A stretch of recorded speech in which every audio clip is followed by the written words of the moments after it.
تو اللہ کے لیے نصیحت، اللہ کے لیے خیر خواہی کیا ہے؟ تو اللہ کے لیے خیر خواہی کا مطلب یہ ہے کہ ایک تو ہم اللہ کے لیے توحید کو خالص کر دیں۔ اگر وہ کوئی دین کی مخالفت کرتے ہیں حکام، تو ان کی مخالفت پر لوگوں کو ابھارا نہ جائے، لوگوں کو اس کے خلاف نہ کیا جائے، لوگوں کو اس کا باغی نہ بنایا جائے، صبر کیا جائے، اور ان کی اگر کوئی قرآن و حدیث کے خلاف بات ہے تو اس کو نہ مانا جائے۔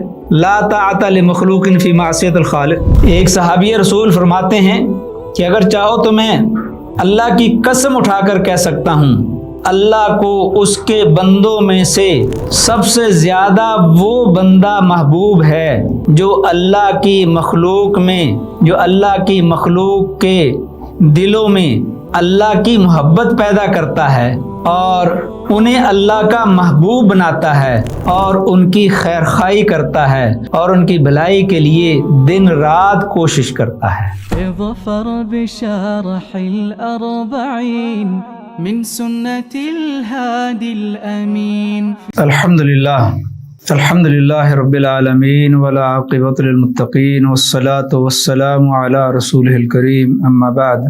عن ابی رقیۃ تمیم بن اوس الداری رضی اللہ تعالی عنہ ان النبی صلی اللہ علیہ وآلہ وسلم قال الدین نصیحہ قلنا لمن یا رسول اللہ قال للہ ولکتابہ ولرسولہ ولأئمۃ المسلمین وعامتہم۔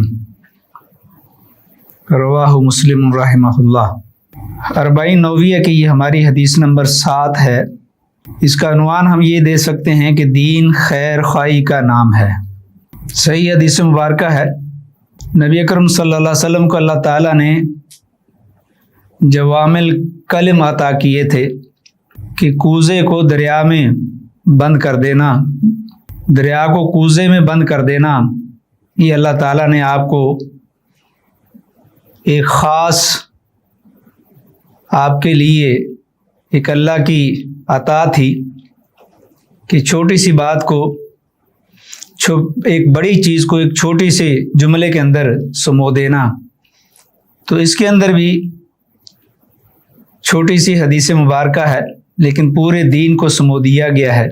اللہ کے رسول صلی اللہ علیہ وسلم، ایک روایت میں آتا ہے کہ آپ نے یہ 3 دفعہ فرمایا ہے، الدین نصیحت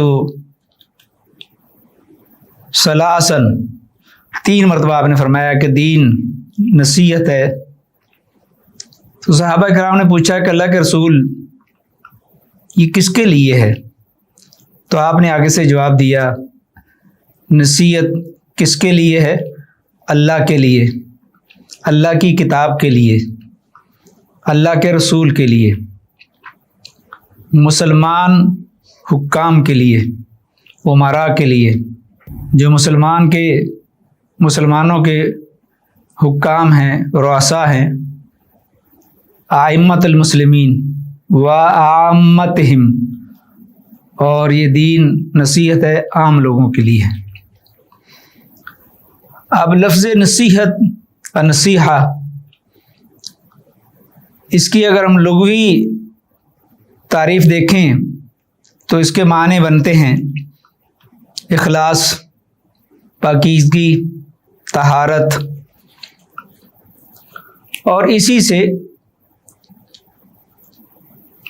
عربی لغت میں نصحہ کو نصحت الاصل، میں نے اصل کو، شہد کو صاف کیا، خالص کر دیا، پاک کر دیا۔ اور اسی سے ایک اور کلمہ بھی بنتا ہے نصح الرجل ثوبہ، کہ آدمی نے اپنا کپڑا سیا۔ تو اسی سے استعارہ لیا جاتا ہے کہ جو آدمی لوگوں کی اصلاح کا کام کرتا ہے، گویا کہ وہ ایسے ہی ہے جیسے اس نے اپنے لباس کو صاف کر لیا، سیدھا کر لیا۔ تو نصیحہ شرعی لحاظ سے دھوکے سے پاک، اخلاص پر مبنی، اثار اور خیر خواہی کا نام ہے۔ لفظ نصیحت کے معنی اگر اس کا معنی کریں تو عام طور پر یہ مشکل ہے لیکن اس کے لیے جو جامع ترین لفظ ہے وہ خیر خواہی ہے۔ علامہ خطابی رحمہ اللہ نصیحت کا معنی کرتے ہوئے فرماتے ہیں کلمۃ جامعۃ معناہا حیازۃ الحظ للمنصوح لہ۔ نصیحت ایک ایسا جامع کلمہ ہے جس کا معنی یہ ہے کہ حقدار کے حق کی حفاظت کرنا۔ تو اس کا معنی ہم خیر خواہی کر سکتے ہیں۔ الدین النصیحہ کا مطلب ہے کہ دین خیر خواہی کا نام ہے۔ تو اللہ کے رسول سے پوچھا کہ اللہ کے پیارے حبیب صلی اللہ علیہ وسلم کس کے لیے؟ تو آپ نے فرمایا خیر خواہی اللہ کے لیے، اللہ کی کتاب کے لیے، قرآن کریم کے لیے، خیر خواہی اللہ کے رسول کے لیے، خیر خواہی مسلمانوں کے امراء کے لیے، حکام کے لیے، امراء کے لیے، اور خیر خواہی عام لوگوں کے لیے۔ اور دین خیر خواہی کا نام ہے۔ سیدنا جریر بن عبداللہ رضی اللہ تعالیٰ عنہ فرماتے ہیں باعیات رسول اللہ صلی اللہ علیہ وسلم علی اقام الصلاۃ و ایتاء الزکاۃ و نصح لکل مسلم، کہ میں نے اللہ کے رسول صلی اللہ علیہ وسلم کی بیعت اس بات پر کی ہے کہ نماز قائم کروں، زکوٰۃ ادا کروں، اور ہر مسلمان کو نصیحت کروں، یعنی ہر مسلمان کی خیر خواہی چاہوں۔ دین ہے ہی خیر خواہی کا نام۔ اور دوسرا معنی جو ہم نے کیا ہے کہ نصیحہ کا معنی ہے خالص۔ تو اللہ کے لیے نصیحت، اللہ کے لیے خیر خواہی کیا ہے؟ تو اللہ کے لیے خیر خواہی کا مطلب یہ ہے کہ ایک تو ہم اللہ کے لیے توحید کو خالص کر دیں، جس طرح وہ کہا نا نصحت اللہ السلام، میں نے شہد کو خالص کر دیا، موم سے پاک کر دیا۔ تو اللہ کے لیے خیر خواہی یہ ہے، نصیحت یہ ہے کہ ہم اللہ کے لیے جو عقیدہ توحید ہے اس کو خالص کر لیں، اس میں کوئی ملاوٹ نہ کریں۔ یہ اللہ کے لیے نصیحت ہے۔ اللہ کی توحید، توحید ربوبیت، توحید الوہیت، توحید اسماء و صفات، اللہ کی وحدانیت میں، اللہ کی عبادت میں، اللہ کی ربوبیت میں، اللہ کی الوہیت میں، اللہ کے کاموں میں، اللہ سے محبت کرنے میں، کہ انسان کے دل میں اللہ کی محبت کا جذبہ خالص ہو، خالص محبت ہو، اور اس کا شدت سے اہتمام کیا جائے کہ لوگوں کے دلوں میں اللہ کی خالص محبت پیدا کی جائے۔ اور جو محبت میں جو عبادت کی جاتی ہے، جو محبت میں اللہ کی احکامات کی پیروی کی جاتی ہے، اللہ تعالیٰ نے جن چیزوں سے روکا ہے ان سے وہ رکتا ہے اللہ کی محبت کی خاطر، اور جن کاموں کے کرنے کا اللہ تعالیٰ نے حکم دیا ان کو بجا لاتا ہے۔ تو یہ ہے اصل دین، اور یہ ہے خیر خواہی، یہ ہے نصیحت اللہ کے لیے، کہ جب انسان اللہ کے لیے خالص ہو جاتا ہے، اس کی عبادت بھی اللہ کے لیے ہے، اس کے معاملات بھی اللہ کے لیے ہیں، وہ اللہ کے لیے سب کچھ کرتا ہے، اللہ کی محبت میں کرتا ہے، اللہ کی محبت حاصل کرنے کے لیے کرتا ہے، تو یہ ہے اللہ کے لیے محبت، اللہ کے لیے نصیحت، اللہ کے لیے خیر خواہی۔ ولی کتاب ہی، دوسری خیر خواہی کیا ہے؟ اس کی کتاب کے لیے۔ تو کتاب کے لیے نصیحت کیا ہے؟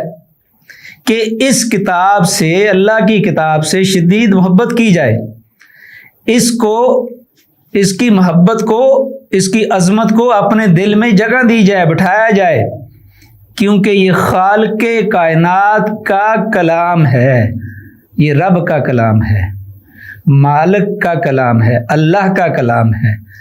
اس کی عظمت کو، اس کی بزرگی کو، اس کے مقام کو، اس کتاب کے مرتبے کو، اس میں جو کچھ ہے، جو کچھ اللہ نے ہمیں حکم دیا ہے، اس کو بجا لایا جائے، جس سے روکا گیا ہے اسے رکا جائے، اور اس کو پڑھا جائے، اور پڑھتے ہوئے غور و فکر کیا جائے، ان کے آیات پر معانی کو دل میں اتارا جائے، کیونکہ اللہ کو یہ بات بہت پسند ہے کہ اس کے پیغام کو عام کیا جائے، اس سے محبت کی جائے، اس کو سیکھا جائے، اس کو سمجھا جائے، اس پر عمل کیا جائے، اس دعوت کو عام کیا جائے۔ یہ خیر خواہی ہے، یہ اللہ کے لیے بھی خیر خواہی ہے، اللہ کی مخلوق کے لیے بھی خیر خواہی ہے۔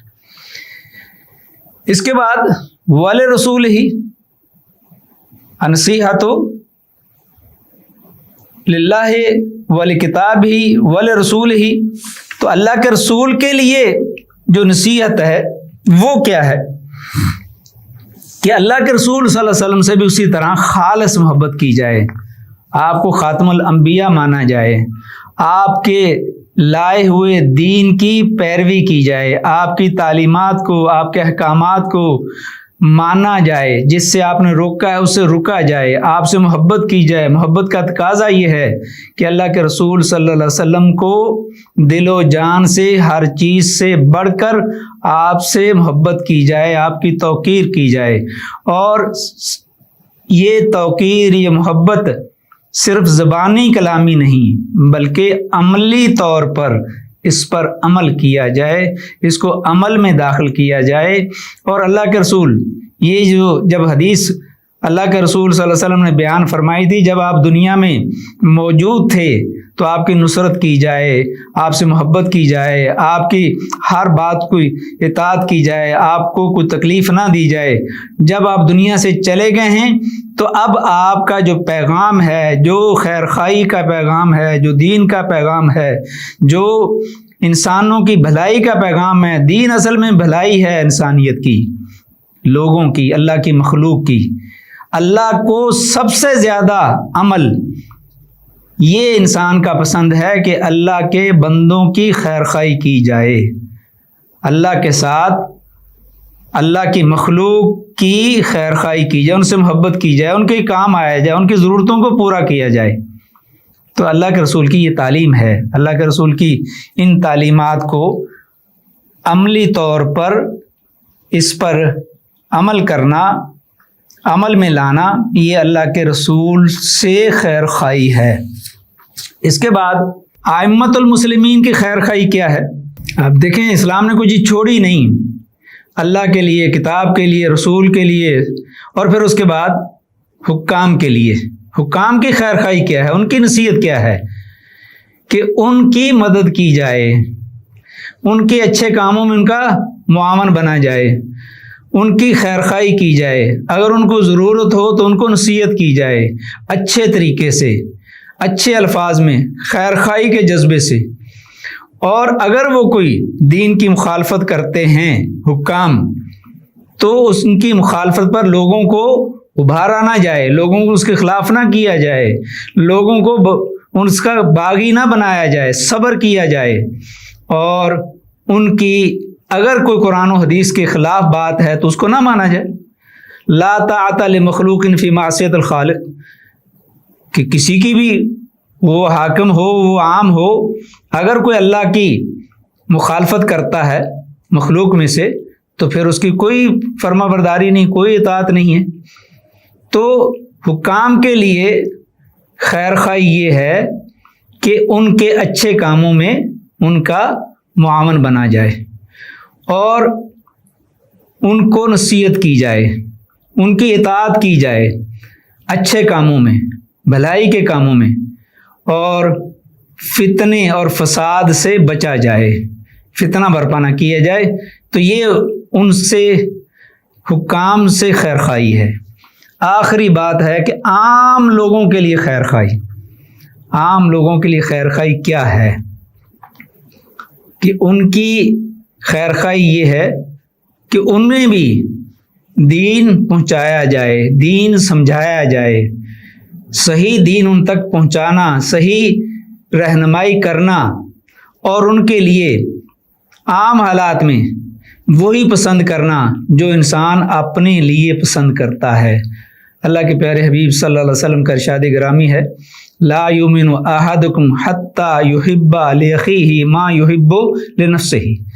اس آدمی کا ایمان ہی مکمل نہیں اس وقت تک جب تک کہ وہ جو کچھ وہ اپنے لیے پسند کرتا ہے وہی اپنے دوسرے مسلمان بھائی کے لیے پسند کرے، دنیاوی معاملات میں بھی، دین کے معاملات میں بھی، آخرت میں بھی۔ میں اگر یہ چاہتا ہوں کہ مجھے اللہ جنت دے تو میں اپنے ساتھی کو، اپنے گھر والوں کو، اپنے طلباء کو، اپنے دوست احباب کو کیسے چھوڑوں؟ ان کو میں نصیحت کروں، ان کی خیر خواہی کروں۔ اور عام لوگوں کے لیے خیر خواہی یہی ہے کہ ان کو دین کی تعلیم دی جائے، ان کو اچھا بتایا جائے، برے سے روکا جائے، ان کی کسی پریشانی میں ان کے کام آیا جائے، ان کی خیر خواہی کی جائے، ان کی ستر پوشی کی جائے، ان کے ساتھ بھلائی سے، خیر خواہی سے، شفقت سے، پیار محبت سے، چھوٹوں کے ساتھ شفقت سے، بڑوں کے ساتھ احترام سے پیش آیا جائے، اور ان کو یہ سکھلایا بھی جائے۔ یہ ان کی خیر خواہی ہے، ان کے ساتھ یہ خیر خواہی ہے۔ اور یہی چیز دین میں اہم ہے کہ انسان دوسروں کے لیے خیر خواہ ہو، دوسروں کے لیے بھلائی چاہتا ہو، دوسروں کے کام آنے والا ہو، اور دوسروں کو زیادہ سے زیادہ وہ ٹائم دے، ان کی خیر خواہی، ان کی عزت نفس کا خیال رکھے، ان کے ساتھ بھلائی سے پیش آئے، اچھائی سے پیش آئے۔ ایک قول ہے صحابہ میں سے، ایک صحابی رسول فرماتے ہیں کہ اگر چاہو تو میں اللہ کی قسم اٹھا کر کہہ سکتا ہوں، اللہ کو اس کے بندوں میں سے سب سے زیادہ وہ بندہ محبوب ہے جو اللہ کی مخلوق میں، جو اللہ کی مخلوق کے دلوں میں اللہ کی محبت پیدا کرتا ہے اور انہیں اللہ کا محبوب بناتا ہے اور ان کی خیر خواہی کرتا ہے اور ان کی بھلائی کے لیے دن رات کوشش کرتا ہے۔ وہ قسم کھا کر کہہ رہے ہیں کہ مجھے، اگر آپ کہو تو میں قسم بھی کھا لوں گے کہ وہ بندہ اللہ کو بہت محبوب ہے، جو اللہ کی مخلوق کو اللہ کا محبوب بناتا ہے اور ان کی خیر خواہی کرتا ہے اور ان کی خیر خواہی کے لیے کوشش کرتا ہے۔ اور اسی طرح اسماعیل ابن علیہ بہت بڑے راوی ہیں، محدث ہیں، وہ فرماتے ہیں رحمہ اللہ، ابو بکر مزنی، یہ بھی تابعی ہیں رحمہ اللہ، ان کے بارے میں فرماتے ہیں کہ انہوں نے یہ کہا ہے کہ سیدنا ابو بکر صدیق رضی اللہ تعالیٰ عنہ کا اپنے دیگر صحابہ میں سے، دیگر ساتھیوں میں سے جو ان کو فوقیت ملی ہے، جو ان کو درجہ ملا ہے، وہ کس وجہ سے ہے؟ وہ اسی وجہ سے ہے کہ ان کے دل میں اللہ جل شانہ کی جو سچی محبت تھی اور اس کی مخلوق کے لیے خیر خواہی کے جو سچے جذبات تھے، جو ان میں تھے، اللہ کی، ان کے دل میں جو اللہ کی سچی محبت تھی، اور سچی محبت لوگوں کے دل میں پیدا کرنے کے لیے وہ کوشاں رہتے تھے اور لوگوں کی خیر خواہی کے لیے، خیر خواہی کی خاطر جو اپنا تن من دھن مال سب کچھ قربان کرنے کے لیے وہ سب سے اگلی صف میں ہوتے تھے۔ ان کا یہی جذبہ دیگر صحابہ سے انہیں فوقیت دیتا ہے کہ ان کے اندر یہ جو خیر خواہی کا جذبہ تھا، اللہ سے محبت کا جذبہ تھا، اللہ کی مخلوق میں اللہ کی محبت پیدا کرنے کا جو جذبہ تھا ان کے اندر، وہ باقیوں میں تھا۔ اس کا مطلب یہ نہیں کہ ان میں نہیں تھا، لیکن ان میں درجہ اتم تھا، سب سے اوپر تھے، سب سے پہلے تھے، پہلی سب میں ہوتے تھے، تو اس لیے انہیں یہ فوقیت ملی ہے۔